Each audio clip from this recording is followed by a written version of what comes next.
Je vous le disais en titre, la fécondité, la relation fécondité et planification familiale à travers une étude au Burkina. L'accent est mis sur la collecte des données qui mesurent les progrès enregistrés en matière de maîtrise de la fécondité. C'est l'Institut supérieur des sciences de la population qui a initié l'étude. Ces résultats montrent des signes encourageants, notamment la progression du taux de prévalence de 5 points par rapport aux indicateurs de 2010. Explication, Maxime Zongo.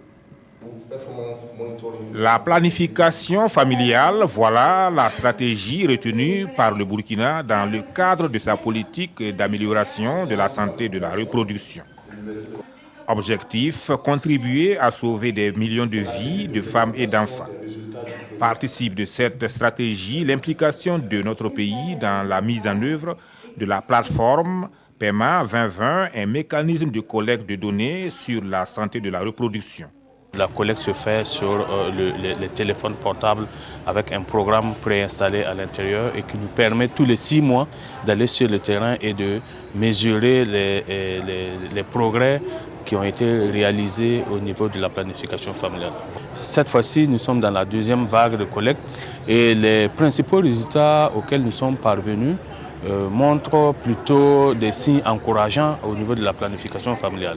Parce que le taux de prévalence a fait un bond quand même de 5 points si on compare par rapport aux indicateurs qu'on avait au niveau de l'enquête démographique et de santé de 2010. Ces résultats sont destinés à guider l'action des différents intervenants du secteur de la planification familiale, mais constituent également des matériaux qui sont d'un appui à l'enseignement et à la formation des spécialistes.